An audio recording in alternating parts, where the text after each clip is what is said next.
தமிழ்நாடு வெல்லட்டும், திமுக வெல்லட்டும் என்று சொல்லவில்லை, ஸ்டாலின் வெல்லட்டும் என்று சொல்லவில்லை, தமிழ்நாடு வெல்லட்டும். இந்த முழக்கத்திலே மிகப்பெரிய செய்தி அடங்கி இருக்கிறது, தொலைநோக்கு பார்வை அடங்கி இருக்கிறது. வெல்வோம் ஒன்றாக, இது ஒரு முக்கியமான முழக்கம். நாங்கள் மட்டும் வெல்லுவோம் என்று சொல்லவில்லை, வெல்வோம் ஒன்றாக. கூட்டணியில் இருக்கிற எல்லா கட்சிகளும் வெல்லுவோம் என்பதையும் தாண்டி ஒட்டுமொத்த தமிழ் மக்கள் அனைவரும் வெல்வோம் ஒன்றாக. தமிழ்நாடு வெல்லட்டும் என்றால் யாரை எதிர்த்து தமிழ்நாடு வெல்லும்? வெல்வோம் ஒன்றாக என்றால் தமிழர்கள் அனைவரும் ஒன்றாக வெல்வோம் என்றால் யாரை எதிர்த்து? இந்த களத்தில் நம்மை எதிர்த்து நிற்பது அதிமுக என்று சொல்லப்படுகிறது. உண்மை அதுவல்ல. அதிமுகவை முன்னாலே நிறுத்தி பின்னாலே நம்மோடு மோதுகிற சக்திகள் சங்பரிவார் சக்தி, மதவெறி சக்திகள், வெறுப்பு அரசியலை பரப்புகிற சக்திகள், சமூக நீதிக்கு எதிரான சக்திகள், சாதி வெறியை தூண்டுகிற சக்திகள், மதவெறியை தூண்டுகிற சக்திகள், நமக்கிடையிலே பகையை வளர்க்கிற சக்திகள், நம்முடைய ஒற்றுமையை சீர்குலைக்கிற சக்திகள், சகோதரத்துவத்தை சிதைக்கிற சக்திகள் யார்? பாஜக தலைமையிலான சங்பரிவார் சக்திகள். இவர்கள் நேருக்கு நேராக நம்மோடு மோத முடியவில்லை.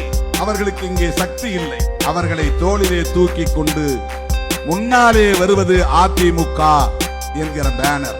அதிமுகவுக்கு போடுகிற ஒவ்வொரு ஓட்டும் பாஜகவுக்கு போடுவதாகவே போய் முடியும். அதிமுகவுக்கு போடுகிற ஒவ்வொரு ஓட்டும் மதவெறி சக்திகளுக்கு போடுவதாகவே போய் முடியும். அதிமுக தனித்து இயங்குகிற வலிமையை இழந்து நிற்கிறது. இது எங்கள் கூட்டணி என்று சொல்ல தயங்குகிறது. நாங்கள் சொல்லுகிறோம் இது திமுக கூட்டணி என்று சொல்லுகிறோம். மதசார்பற்ற முற்போக்கு கூட்டணி என்று பெயர் வைத்திருந்தாலும் இது திமுக கூட்டணி என்று சொல்லுகிறோம். அந்த கட்சியில் அந்த கூட்டணியில் இருப்பவர்கள் என்டிஏ கூட்டணி என்கிறார். இந்த கூட்டணி அப்படியே இந்தியா பிளாக் என்கிற இந்தியா கூட்டணியில், அகில இந்திய அளவிலான கூட்டணியில் இடம்பெற்றிருக்கிறது என்றாலும் தமிழ்நாட்டை பொறுத்தவரையில் திமுக தலைமையிலான மதசார்பற்ற முற்போக்கு கூட்டணி என்பதை தெளிவாக சொல்லுகிறோம். அதிமுகவால் சொல்ல முடியும். எனவே அதிமுகவுக்கு போடுகிற ஒவ்வொரு ஓட்டும் தமிழ்நாட்டை சீர்குலைக்க திட்டமிட்டு சதி திட்டமிட்டு செயல்பட்டு வருகிற சங்பரிவார் கும்பலின் கரத்தை வலுப்படுத்திவிடும். எச்சரிக்கையாக நாம் இருக்க வேண்டும், கவனமாக இருக்க வேண்டும். அதிமுகவை வீழ்த்துவோம், தமிழ்நாடு வெல்லும் என்ற பொருளில் அண்ணன் பேசவில்லை.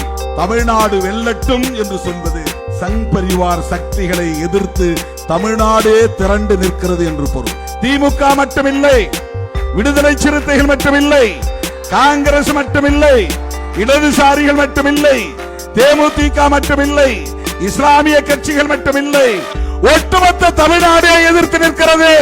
தமிழக மக்கள் எதிர்த்து நிற்கிறோம். உங்களை ஓட ஓட விரட்டி அடிப்போம். தமிழ்நாட்டில் உங்களுக்கு இடமில்லை. சமூக நீதிக்கு எதிரான சங்பரிவார் கும்பலுக்கு தமிழ்நாட்டில் இடமில்லை.